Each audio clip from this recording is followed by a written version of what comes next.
नमस्कार, राज की बात में आपका स्वागत है। सोनिया गांधी जो कांग्रेस की पूर्व अध्यक्ष है, 10 जनपद में रहती है। वो एक सांसद है, कांग्रेस संसदीय दल की नेता है, लेकिन 10 जनपद में जिस तरीके से उनका 32 सालों से कब्जा है, क्या वो कानूनी है? क्या कानून का इस्तेमाल सही तरीके से उन्हें 10 जनपद अलाउड करने के लिए किया गया है? क्या प्रधानमंत्री से बड़े आवास में रहने की अथॉरिटी सोनिया गांधी के पास है? क्या किसी सांसद को इतना बड़ा बंगला दिया जा सकता है? या फिर जब कोई सांसद भी न हो, केवल पूर्व प्रधानमंत्री की विडो हो, तो उस समय किसी को लुटियंस जोन में इतना बड़ा बंगला अलाउड किया जा सकता है? ये कई सवाल ऐसे उठते हैं जो सोनिया गांधी के 10 जनपद से जुड़े हुए हैं, क्योंकि 10 जनपद ऐसी जगह है जहां पर सालों तक कॉन्स्पिरेसी होती रही, सत्ता का केंद्र बना रहा, और आज अब राहुल गांधी भी उसी 10 जनपद में शिफ्ट हो गए हैं, क्योंकि राहुल गांधी के सामने एक बड़ी चुनौती आ गई थी। लेकिन आज बात इस बात की करेंगे कि क्यों सोनिया गांधी को यह 10 जनपद दिया गया और उसके लिए कौन सी बड़ी कॉन्स्पिरेसी की गई। 10 जनपद का जहां तक सवाल है, यहां पर शिफ्ट हुए थे प्रधानमंत्री बनने के बाद राजीव गांधी से पहले ये एक बार शास्त्री का आवास रह चुका था, यानी प्रधानमंत्री लाल बहादुर शास्त्री जब पीएम पद की शपथ लिए तो उन्हें 3 मूर्ति में जगह नहीं दी जा सकती थी, क्योंकि वहां पर जवाहरलाल नेहरू रहा करते थे। जवाहरलाल नेहरू की मौत के बाद उसे कांग्रेस ने अलग कॉन्स्पिरेसी के तहत अपने कब्जे में ले लिया और उसे बना दिया गया जवाहरलाल नेहरू का एक मेमोरियल। लेकिन बाद में प्रधानमंत्री नरेंद्र मोदी ने उसे चेंज किया और कांग्रेस की उस कॉन्स्पिरेसी पर पर्दा उठा दिया, जिसके बाद यह 3 मूर्ति भवन जिस पर कांग्रेस का कब्जा रहा करता था, नेहरू मेमोरियल की तरह उसे बदलकर सारे प्रधानमंत्रियों के लिए बना दिया गया। जो भूतपूर्व प्रधानमंत्री हैं उनके कामों को वहां पर दिखाया जाता है। लेकिन सबसे बड़ी बात है, 3 मूर्ति से तो बाहर निकाल दिया गया शास्त्री जी को, तो वो 10 जनपद में शिफ्ट हुए। 2 साल तक वो प्रधानमंत्री रहे, 10 जनपद में रहे। इसके बाद वो किसी और कैबिनेट मंत्री को दिया जाता रहा। उसके बाद यह चलता हुआ राजीव गांधी से पहले प्रोफेसर के तिवारी के पास पहुंचा, जो विदेश राज्य मंत्री हुआ करते थे। और के तिवारी के बाद ये राजीव गांधी जब प्रधानमंत्री बने थे तो उस समय उन्होंने 10 जनपद में अपना आवास बनाने की ठानी, क्योंकि वो 7RCR में जाना नहीं चाहते थे। इसलिए उन्होंने सोचा कि अब एक नया बंगला तैयार किया जाए। अब चूंकि 7RCR का क्षेत्र 10 जनपद से कम था, इसीलिए उन्होंने 10 जनपद को चुना और उसे भव्य बनाने की कोशिश की। फिर 2 साल, 3 साल, 5 साल गुजरता गया। प्रधानमंत्री के तौर पर राजीव गांधी वही रहे। राजीव गांधी जब प्रधानमंत्री से हटे तो वो भूतपूर्व प्रधानमंत्री थे, इसीलिए वो बंगला उन्हें अलाउड कर दिया गया। लेकिन 1991 में राजीव गांधी की मौत हो गई, और राजीव गांधी की मौत के बाद अब इस बंगले को खाली किया जाना था, क्योंकि यह बंगला कोई सामान्य बंगला नहीं है। यह टाइप 8 बंगला है, जिसमें बड़े बड़े रूम हैं, गार्डन हैं, सर्वेंट क्वार्टर हैं, और ये पीएम हाउस से भी बड़ा एरिया को कवर करता है। इसीलिए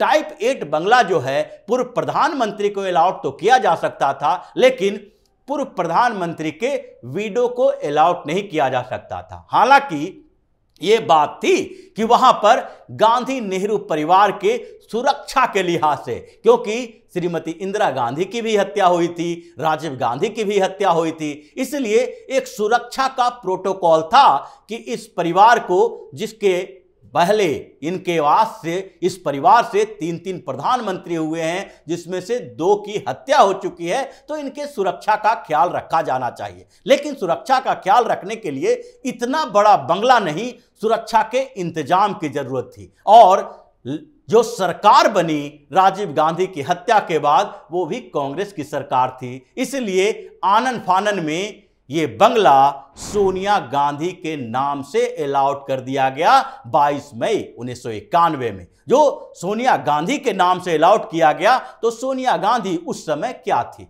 सिर्फ और सिर्फ पूर्व प्रधानमंत्री की एक विडो। लेकिन उनके पास न तो कांग्रेस की प्राथमिक सदस्यता थी, न कांग्रेस के वो अध्यक्ष थी, ताकि वो कांग्रेस के अध्यक्ष के नाम पर वो बंगला रख सकती थी। क्योंकि किसी भी राष्ट्रीय पार्टी के अध्यक्ष को लुटियंस दिल्ली में एक बंगला दिया जाता है रहने के लिए, और जब राष्ट्रीय पार्टी कांग्रेस थी तो उसके अध्यक्ष को यह बंगला अलॉट किया जा सकता था। लेकिन 1991 में जब राजीव गांधी की हत्या हुई, सोनिया गांधी के पास कुछ कांग्रेस के नेता गए भी कि आप पार्टी की कमान संभालिए, लेकिन उन्होंने पार्टी की कमान नहीं संभाली और फिर केवल एक पूर्व प्रधानमंत्री की वीडो की हैसियत से 10 जनपद जैसे इतने बड़े बंगले पर कब्जा करके बैठी रही। वो जो 1991 से 97 तक का दौर था, 97 तक वो न तो सांसद थी, न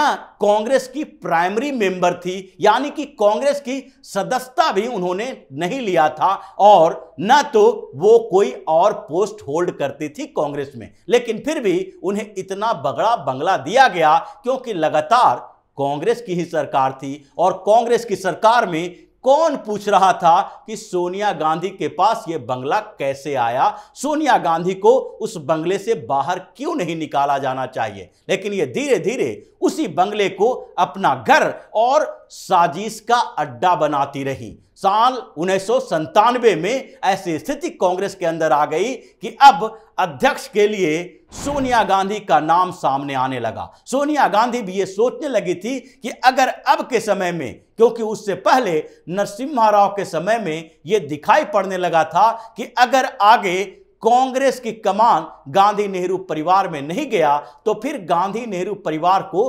राजनीति से आउट होना पड़ेगा, और ये 10 जनपद जैसे पावर सेंटर से निकलना सोनिया गांधी नहीं चाहते थे। इसीलिए नरसिम्हा राव के साथ इनका जो ऐसी लड़ाई, ऐसी जंग चली है, उसके पीछे एक बड़ा कारण यह भी था कि नरसिम्हा राव चाहते थे कि 10 जनपद से सोनिया गांधी को बाहर निकाला जाए। इन्हें वो बंगला नहीं बल्कि कोई और बंगला दिया जाए जहां पर ये रह सकती हैं। लेकिन फिर भी सोनिया गांधी 1997 में, उस समय तक वो कांग्रेस की प्राइमरी मेंबर भी नहीं थी, 98 में अचानक से जब स्थितियां बदली और सोनिया गांधी को लगा कि अब तो देश पर हुकूमत करने का समय आ गया है, क्योंकि अगर नहीं किए तो अब समय हाथ से चला जाएगा, सत्ता हाथ से चली जाएगी, और उसके बाद वो और उनका परिवार कांग्रेस में नजर नहीं आएगा। इसलिए 1998 में वो कांग्रेस के अध्यक्ष बनी और 1999 में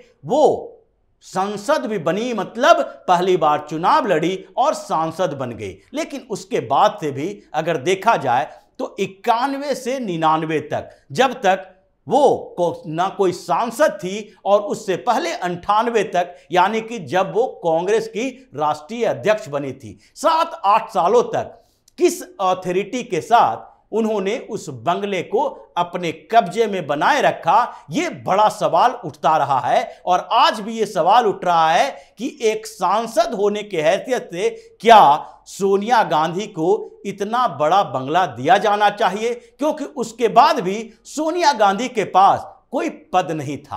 अगर बाद में 1999 के बाद की भी बात करें तो उसके बाद जो पहले इन्होंने नरसिम्हा राव को 10 जनपद से निकालकर 7 RCR भेज दिया था, क्योंकि जब कांग्रेस की सरकार बनी तो उस समय अगर पहले से एक प्रधानमंत्री जो कि राजीव गांधी रहे थे, राजीव गांधी अगर उस बंगले में रहते थे, तो जब कांग्रेस की दोबारा सरकार बनी, नरसिम्हा राव पीएम बनाए गए, तो उस समय उनको 10 जनपद में ही रहने की इच्छा थी और वो वहां पर रहना चाहते थे। लेकिन सोनिया गांधी और उनके गुटों की कॉन्स्पिरेसी ने उन्हें वहां टिकने नहीं दिया, नहीं रहने दिया। और उसके बाद भी जब दूसरी बार कांग्रेस की सरकार बनी, मनमोहन सिंह को पीएम बनाया गया, तो उन 10 सालों में सोनिया गांधी ने धीरे धीरे 10 जनपद को एक हॉल, एक आवास नहीं बल्कि राजमहल की तरह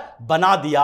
और इसमें आगे इस बात का भी खुलासा होगा कि कैसे 10 जनपद में लाखों करोड़ों रुपए खर्च किए गए उस दौरान से, क्योंकि 10 जनपद एकमात्र आवास नहीं है, ये एक पावर सेंटर है जहां पर बैठकर देश के खिलाफ भी कॉन्स्पिरेसी होती रही है। और सोनिया गांधी के नेतृत्व में जब कांग्रेस आई तो उस समय से ही 10 जनपद इस तरह का पावर सेंटर बना है जो आज तक बरकरार है। और इसलिए प्रधानमंत्री नरेंद्र मोदी बार बार कहते हैं कि ये 10 जनपद में बैठी एक महिला जो राजशाही राज परिवार के मेंबर अपने आप को समझती है, जो समझती है कि ये जो घर है, ये जगह है, ये उन्हीं का है और उनके अलावा किसी और का हो नहीं सकता। यही तो कारण है कि राहुल गांधी बार बार ये झूठ बोलते रहे कि उनके पास कोई घर नहीं है। और बचपन से उन्हें यह नहीं बताया गया कि उनके पास जो घर है वो उनका नहीं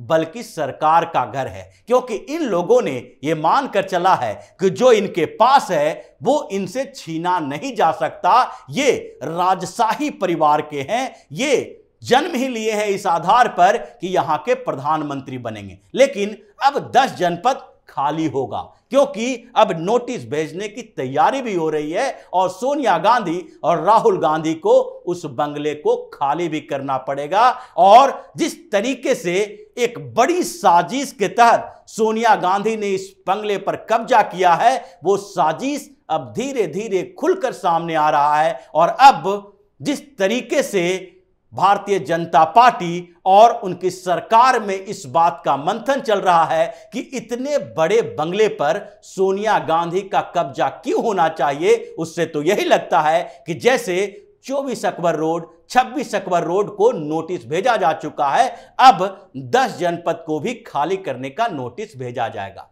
तो इसी तरह की खबरों के साथ फिर से हाजिर होंगे, तब तक के लिए बने रहिए हमारे साथ और देते रहिए हमें सहयोग ताकि इसी तरह की खबर हम आपके लिए लाते रहें। धन्यवाद।